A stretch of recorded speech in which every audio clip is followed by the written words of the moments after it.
Ya, pembelajaran kita tentang gambaran tentang kerajaan Allah pada zaman Yesus. Nah, sebelum kita lanjut ke materi selanjutnya, kita terlebih dahulu akan menggali berbagai gambaran masyarakat tentang masa depan. Nah, untuk menggali gambaran masyarakat tentang masa depan ini, kita terlebih dahulu akan membuat dinamika kelompok. Nah, dalam dinamika kelompok ini, anggota kelompok berjumlah 5 orang dan masing-masing anggota kelompok memiliki tugas masing-masing.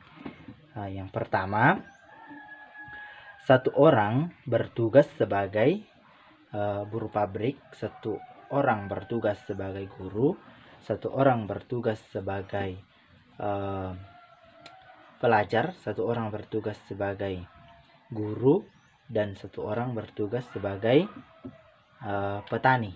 Nah, setelah itu kelompok masing-masing membuat pertanyaan-pertanyaan sesuai dengan tugasnya masing-masing yang akan disampaikan kepada wakil rakyat. Nah, wakil rakyat itu saya sendiri, dan setelah itu kelompok masing-masing tampil di depan kelas untuk menyampaikan argumen-argumen yang telah dibuat.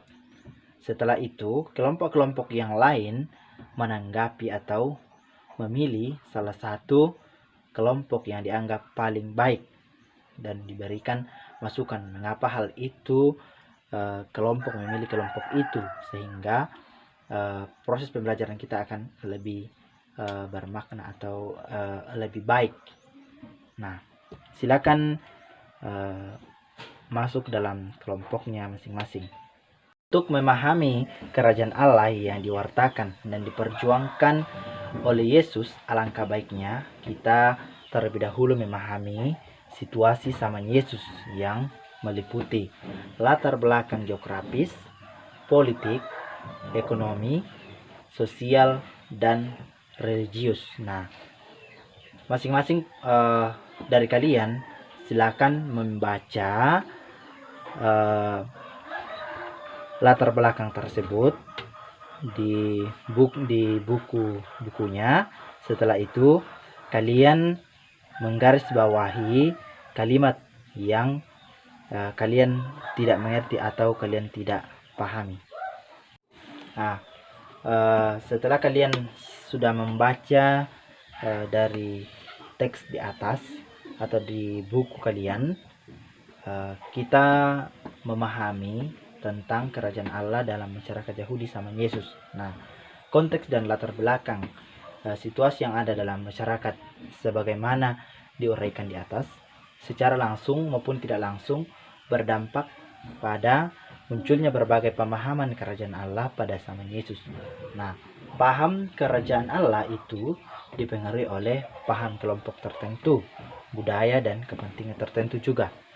Nah, ada beberapa paham kerajaan Allah yang muncul ke permukaan. Yang pertama itu paham kerajaan Allah bersifat nasionalistis. Yang kedua itu paham kerajaan Allah bersifat apokaliptik. Dan yang ketiga, paham kerajaan Allah bersifat legalistik. Nah, oke, mari saya membuka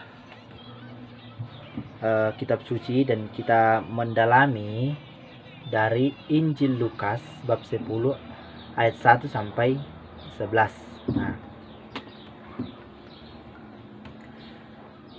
setelah kalian membaca dan mendalami, silakan menjawab pertanyaan yang tertera di bawahnya bagian F.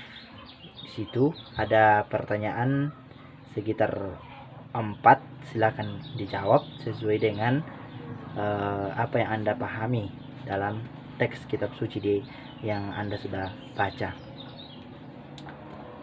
Yang pertanyaan yang pertama di situ, siapa yang berkaitan dengan kerajaan Allah? Nah, yang kedua, dengan cara apa kerajaan Allah harus disambut? Yang ketiga, Apa peran para murid Yesus berkaitan dengan perjuangan Yesus mewartakan dan mewujudkan kerajaan Allah? Yang ketiga, kapan kerajaan Allah akan terwujud? Apa tanda-tandanya? Apa yang akan terjadi pada saat kerajaan Allah diwujudkan? Nah, silakan tulis jawabannya di buku kalian.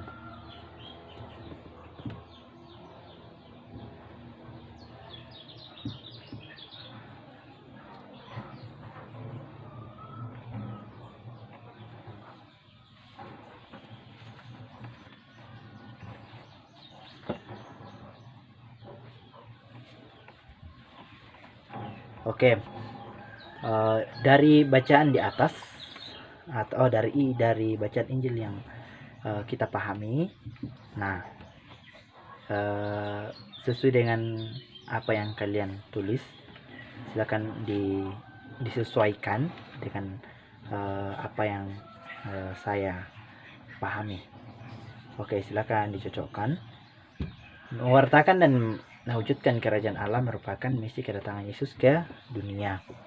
Nah, dalam bacaan yang kita dalami, di situ Yesus berkali-kali menegaskan kerajaan Allah sudah dekat.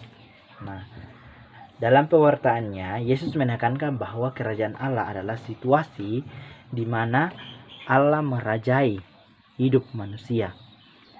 Allah meraja terutama dalam diri Yesus, terutama melalui sabda dan tindakannya. Dan Yesus menyatakan bahwa kerajaan Allah sudah datang.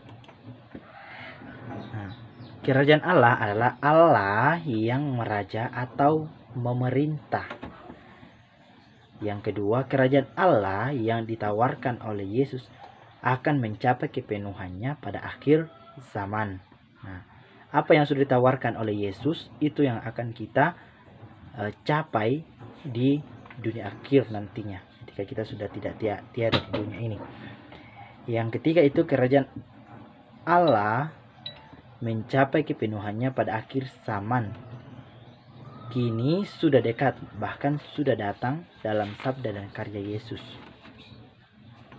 Yang keempat, kerajaan Allah adalah kabar mengenai masa depan dunia, di mana yang miskin tidak lagi miskin, yang lapar akan dipuaskan, yang tertindas tidak akan menderita lagi, yang tertawan akan dibebaskan. Maksudnya, kerajaan Allah itu ketika kita sudah meninggal, kita yang miskin, kita yang lapar, kita yang menderita, kita yang dipenjarakan, tidak ada lagi hal seperti itu terjadi ketika kita sudah bersama-sama dengan Allah. Yang kelima, perjuangan Yesus itu belum selesai. Yesus memberi tugas kepada para pengikutnya untuk melanjutkan perjuangan itu agar Allah sungguh-sungguh meraja. Nah, kita inilah yang melanjutkan misi pewartaan kerajaan Allah kepada sesama kita.